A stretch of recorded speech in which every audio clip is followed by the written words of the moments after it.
ప్రపంచ దేశాలపై అమెరికా ఎల్లప్పుడూ ఆధిపత్యం ఉండాలని ప్రదర్శించడానికి ప్రయత్నిస్తూనే ఉంటుంది.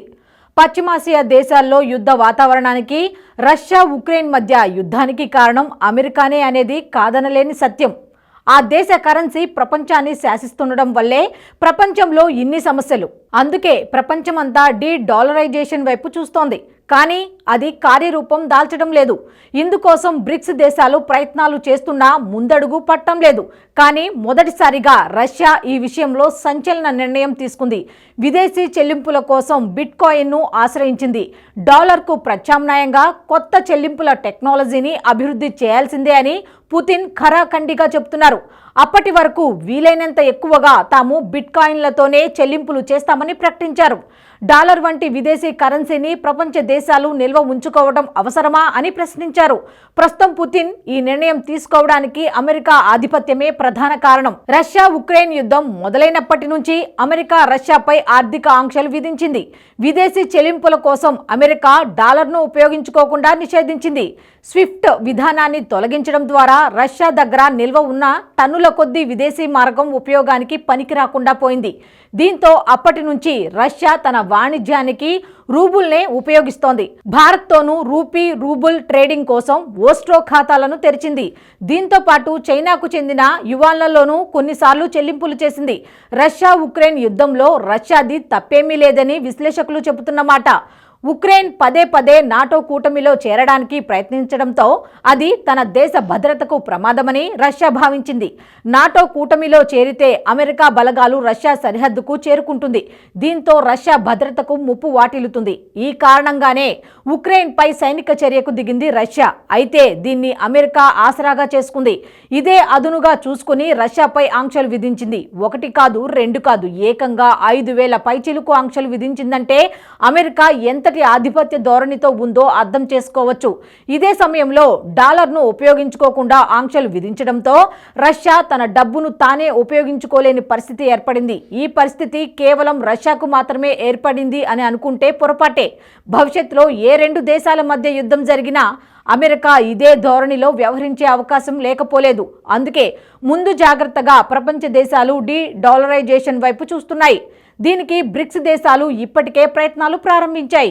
ఇటీవల జరిగిన జోహన్బర్గ్ సదస్సు డాలరైజేషన్ ప్రక్రియ మీద ప్రధానంగా దృష్టి పెట్టింది. ఇది కొన్నేళ్ల నుంచి సాగుతున్న ఈ వేదిక ద్వారా ఈ అంశం కొత్త మలుపు తిరిగే అవకాశం ఏర్పడింది. నిజానికి చైనా మధ్యవర్తిత్వంలో సౌదీ అరేబియా, ఇరాన్ మధ్య ఒప్పందం కుదిరిన రోజే గల్ఫ్లో అమెరికా చావు దెబ్బతిన్నట్లు విశ్లేషకులు అంచనా వేశారు. డాలర్ కి ప్రధానంగా యువాన్ని లేదా రూబుల్ని మారక సాధనంగా తీసుకురావాలని భావించిన కొత్త కరెన్సీని సృష్టించడమే బెటర్ అని ఈ దేశాలు భావించాయి. ఇప్పటికే దీనికి సంబంధించి ఓ నోట్ వైరల్ అవుతోంది. ఈ కొత్త కరెన్సీని ది యూనిట్ గా పేర్కొన్నట్లు సమాచారం. అయితే దీనిపై బ్రిక్స్ దేశాలు అధికారికంగా ప్రకటించలేదు. కొత్త కరెన్సీ లాంచ్ పై ఇంకా చర్చలు జరుగుతున్నట్లు తెలుస్తోంది.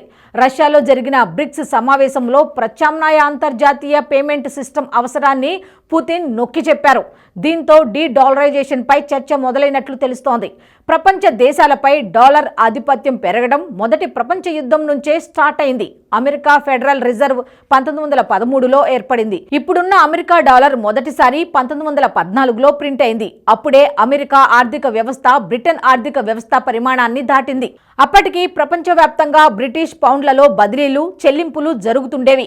1914లో మొదటి ప్రపంచ యుద్ధం ప్రారంభమైంది. అప్పటి వరకు దేశాల కరెన్సీలన్నీ బంగారానికి అనుసంధానమై ఉండేవి. యుద్ధం వల్ల మిలిటరీ చెల్లింపులకు కావలసిన నిధుల కోసం బంగారానికి కరెన్సీకి ఉన్న సంబంధాన్ని దేశాలన్నీ తెంచి పేపర్ కరెన్సీని ప్రింట్ చేశాయి. దీనివల్ల వాటి విలువ పడిపోయింది. యుద్ధం ప్రారంభమైన 3 సంవత్సరాల్లో బ్రిటన్ కూడా మొదటిసారిగా అప్పు చేయాల్సిన పరిస్థితి వచ్చింది. అయినప్పటికీ బంగారంతో కరెన్సీ అనుసంధానాన్ని కొనసాగించింది. 1919లో బ్రిటన్ కూడా కరెన్సీకి బంగారానికి అనుసంధానాన్ని తొలగించింది. దీనివల్ల పౌండ్లలో నిర్వహిస్తున్న అంతర్జాతీయ వర్తకుల బ్యాంకు ఖాతాలపై ప్రభావం పడింది.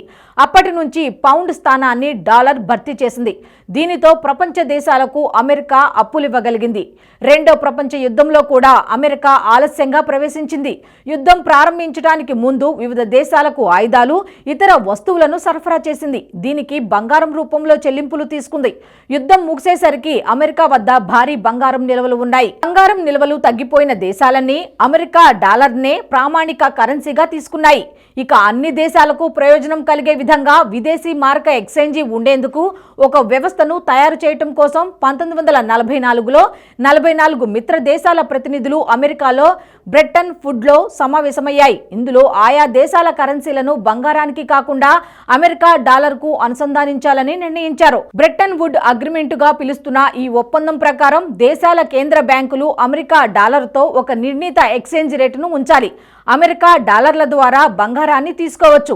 అమెరికా డాలర్తో పోలిస్తే ఆయా దేశాల కరెన్సీ మరీ బలహీనపట్టం మరీ బలపట్టం కానీ జరిగితే దేశాలు కొంతవరకు నియంత్రించుకునేవి.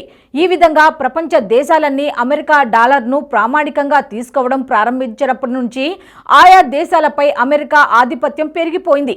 అన్ని దేశాలపైన పెత్తనం చెలాయించడం మొదలుపెట్టింది.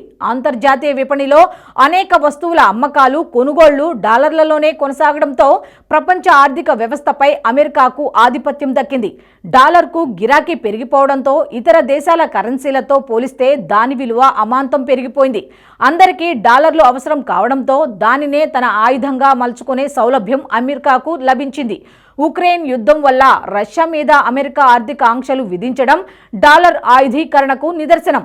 అమెరికాకు ఎదురు తిరిగే దేశాలకు డాలర్లు చిక్కకుండా చేస్తే వాటి ఎగుమతులు దిగుమతులకు విఘాతం కలుగుతుంది. పెట్టుబడులు ఆగిపోతాయి.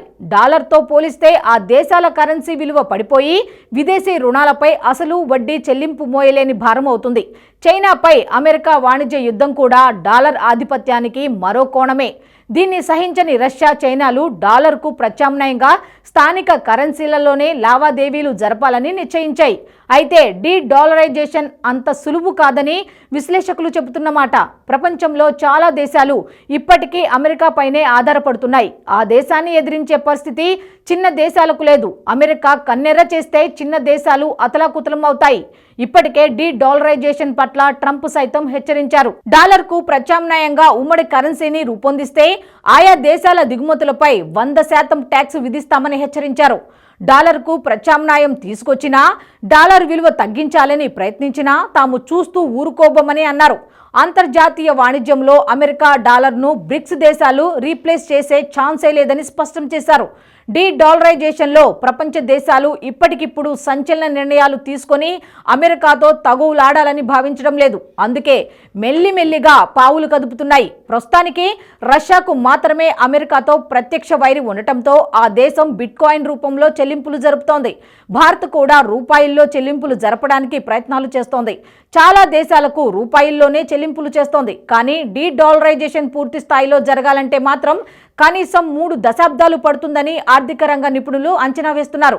ఈ ప్రక్రియ పూర్తి స్థాయిలో ఎప్పుడు అందుబాటులోకి వస్తుందో చూడాలి. మరి ఈ వీడియో మీకు నచ్చినట్టయితే లైక్ చేయండి, 10 మందికి షేర్ చేయండి. అలాగే కామెంట్ల రూపంలో మీ అభిప్రాయాలను మాతో పంచుకోండి. Nationalist hub group of channels ను సబ్స్క్రైబ్ చేసుకుని తెలుగునాట జాతీయవాద జర్నలిజాన్ని ప్రోత్సహించండి. ఈ వీడియో కింద ఉన్న బెల్ ఐకాన్ పై క్లిక్ చేయడం మర్చిపోవద్దు.